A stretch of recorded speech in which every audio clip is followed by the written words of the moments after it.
Christine Mickelson wasn't feeling great. Her hair had started to fall out and she was losing her sight. Her legs had stopped working properly, so she was stuck in bed all the time. She was 87 years old, but now it really started to feel like she was in her last days. She cried out in pain. A soothing voice came from the darkness. "Don't worry, Christine, I'm here. Now, can I get you a cup of tea? Maybe a nice biscuit. I just made some." "Oh, thank you, Carrie. That would be lovely." Christine may have been feeling terrible, but at least her stepdaughter Carrie was there to look after her. That made everything a lot easier to deal with. Little did she know that her tea and biscuits had an extra ingredient. A lethal ingredient. Let's take a stab at this.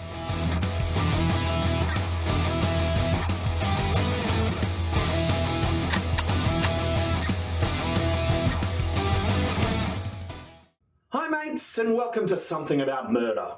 I'm Jay Something, and every week I report on true crime from here in Australia.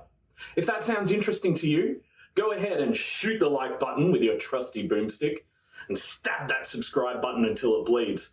And make sure you also punch the notification bell in the face so that you can get notified every time we release a new video. Our videos are also available in audio form on Spotify, Apple Podcasts, or whichever podcast platform is your favourite. Sydney, in the years after World War II, was suffering from a housing shortage. The years of war had meant that new houses had no longer been built as the men headed overseas to fight. A spike in wartime births had quickly increased the population, and once the men returned to build, the demand for housing outstripped the supply of building materials. News articles of the time show that Housing Commission employees were offered bribes and other incentives to approve building permits or to release building materials. At the same time, a massive influx of immigrants from the United Kingdom and other parts of Europe was in progress. As a result, Sydneysiders adopted a variety of ad hoc solutions. In some cases, families split up and crammed in with relatives across various homes. Others broke existing regulations to live under houses, on verandas or in garages. Most typically, they crowded 10 or more into small flats and houses. From 1945 onwards, stories emerged of tent villages and shanty towns either being constructed or reappearing or expanded from those of the 1930s. This change in population and living arrangements led to an outbreak of rats that was slowly but surely taking over suburbs of the city. With the rat plague in full effect, including reports of children being bitten as they slept, the citizens of Sydney needed a quick-fire solution to the rats coming into their homes and contacted their local councils to get advice. Councils suggested they buy the newest rat bait of the day, Thalrat. Marketed as swift, sure and safe, Thalrat was the commercial name of thallium, a tasteless, odourless and water-soluble metal. It was also a very cheap rodenticide. Reports from hardware stores claimed that they were selling on average 3 dozen bottles of Thalrat a week. Some councils were so keen to eradicate the rodent problem that they gave vials of thallium away. It worked well. A little too well, perhaps, as we'll find out.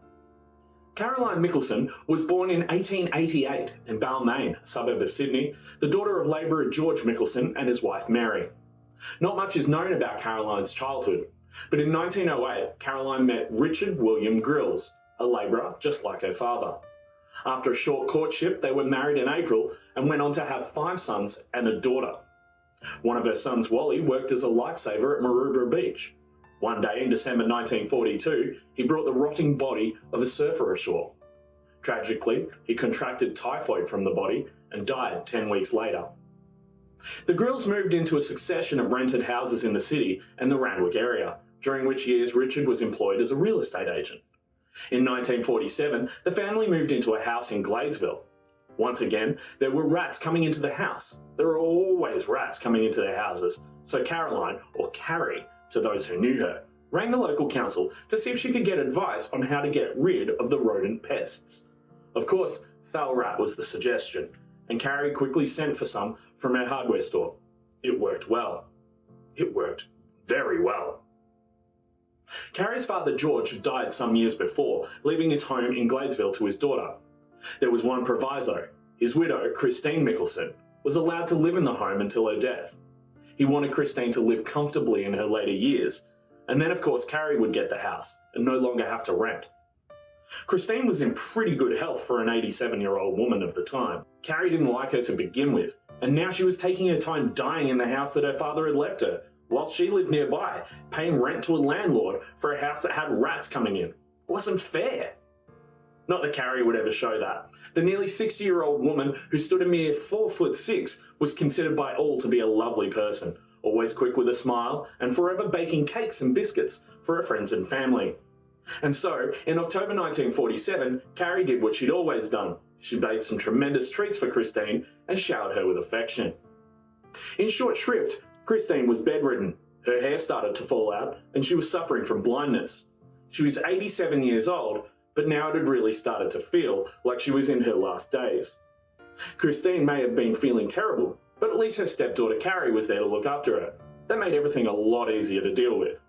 Carrie brought her cups of tea and homemade biscuits. Before long though, Christine got weaker and weaker, and in November, she passed away in her sleep. Nobody suspected foul play. She was 87 years old. Sure, she'd been fine a month ago, but she was old. It happens. Of course, Carrie and Richard dutifully moved into the house in Gerrish Street, Gladesville, following Christine's death, finally leaving behind the rats and the rent. Carrie may have been finally in the house that was rightfully hers, but that wasn't enough. It was time for her and Richard to have a holiday home as well for their declining years. It just so happened that Richard's sister-in-law, Angelina Thomas, had promised them both her beautiful house in Lura when she passed. After all, she was 84 years old, and although she was quite healthy, she needed to make sure all of her affairs were in order, and she knew Carrie and Richard loved her house in the Blue Mountains. It was coming up to Christmas in 1947, and Carrie popped round to see Angelina more often. The summer months were warming up nicely, and who wouldn't like to see the friendly face of a family member at their door, loaded with goodies for the holiday season?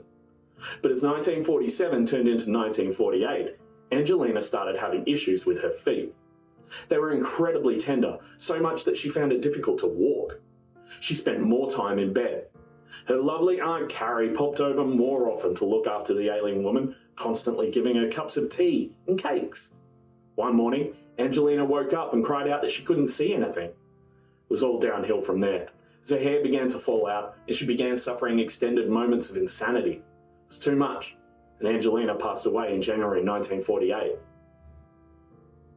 In September of that year, Richard's brother-in-law, John Lundberg, a strong and healthy 60-year-old former seaman, suggested they all go on holiday together. Woy Woy was the destination, and Carrie, Richard and John travelled together by car to enjoy the short break.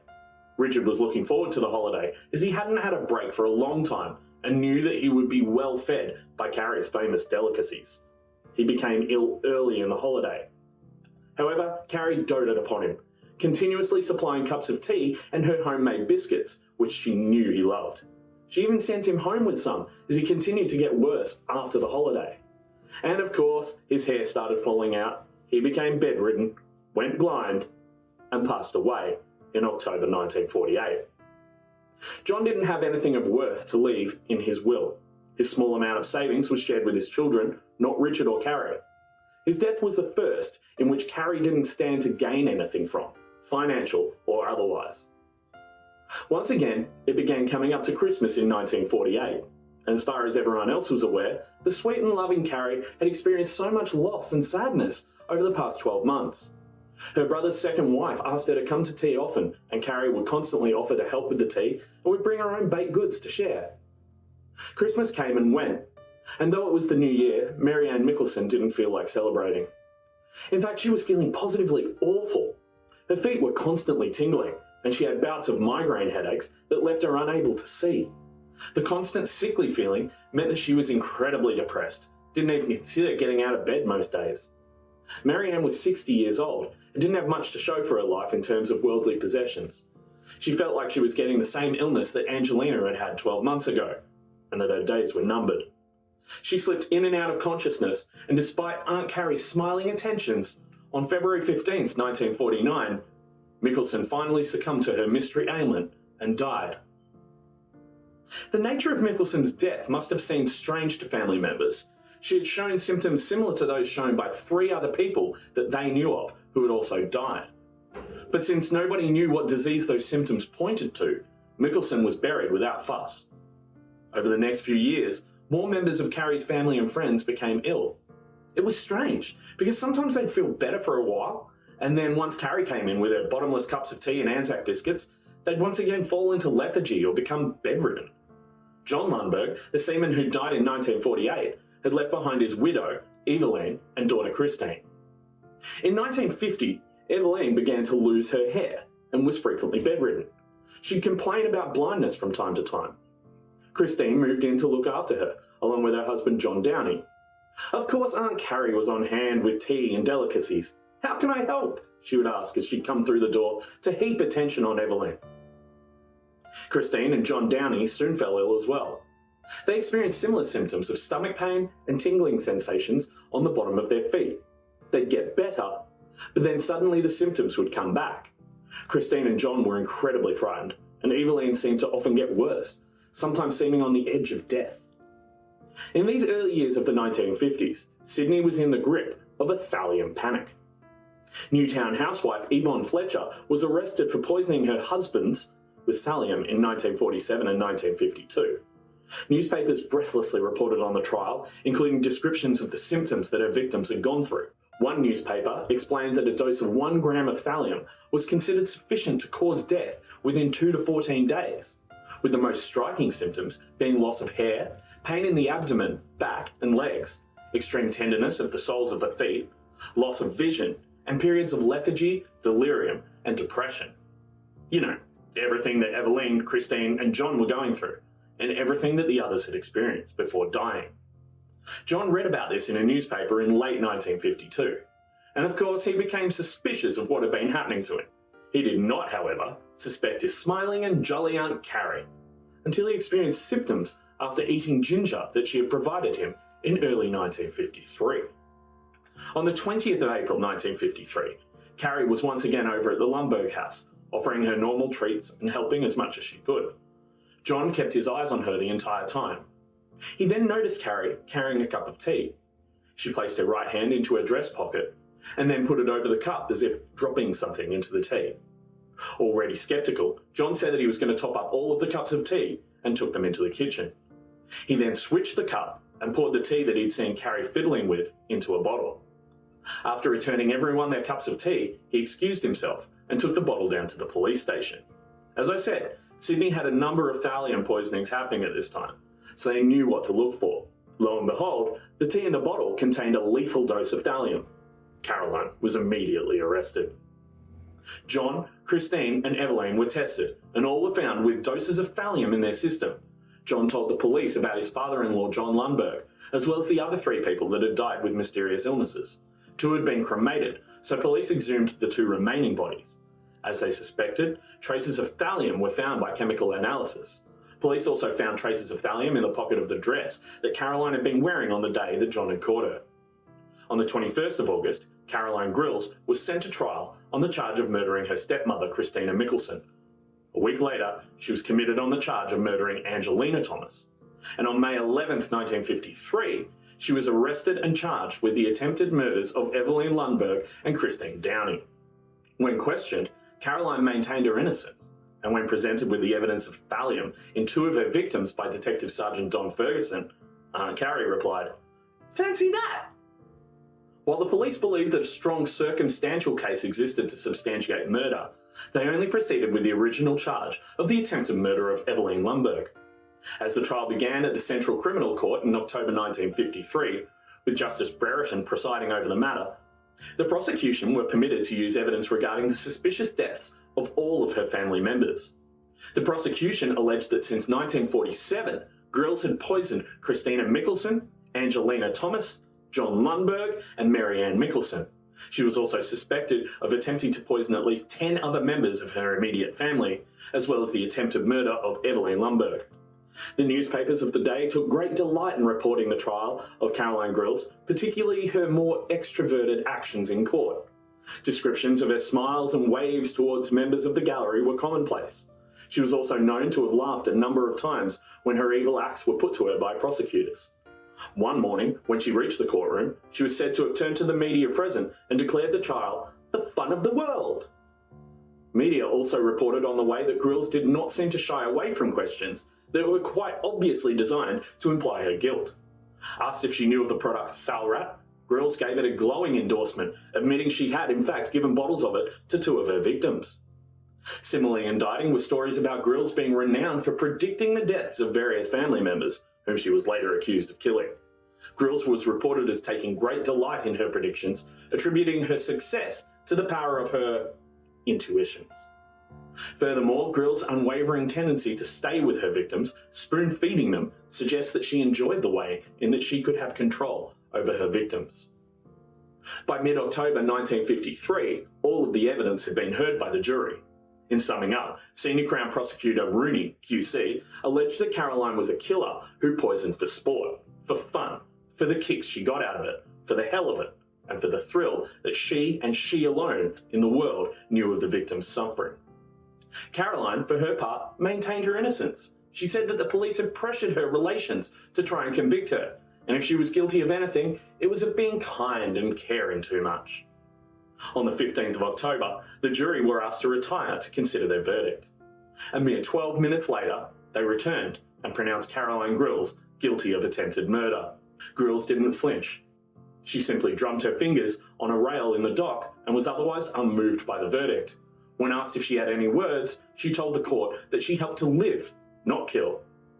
Justice Brereton handed down her sentence, stating that under the guise of friendship and loving kindness, but with apparent motiveless malignity, she administered poison to Mrs. Lundberg, condemning her to at least a life of blindness and possibly death. Caroline Grills was then sentenced to death. Her husband Richard cried out for her as she was taken away. He'd supported her throughout the trial, maintaining that she was innocent and being framed by greedy relatives. Caroline, for her part, sang the song from The Wizard of Oz as she left court. We're off to see the wizard, the wonderful Wizard of Oz. That was weird. Anyway, she immediately appealed the sentence, which was heard by the Court of Criminal Appeal in April 1954 and summarily dismissed. However, due to her age and the fact that it was her first offence, she had her death sentence commuted to life imprisonment. She was then admitted to the State Reformatory for Women in Long Bay Prison, where she knitted handkerchiefs for other prisoners and was known for being the motherly figure in the prison. She was affectionately known as Aunt Thally. On the 15th of October 1960, Caroline Grills was rushed to Prince Henry Hospital with a suspected ruptured gastric ulcer. She died later in the day, the cause of death being reported as peritonitis. She was cremated with Anglican rites and was survived by her husband, daughter, and 3 of her sons. The motives of Caroline Grills, Aunt Carrie, remain a riddle. Was she envious, angry, or just greedy? Did she have a god complex? Either way, hers was a disquieting case, a matronly figure who did what all favourite aunts are supposed to do: serve up tea, scrumptious cakes, supposed to bake for you.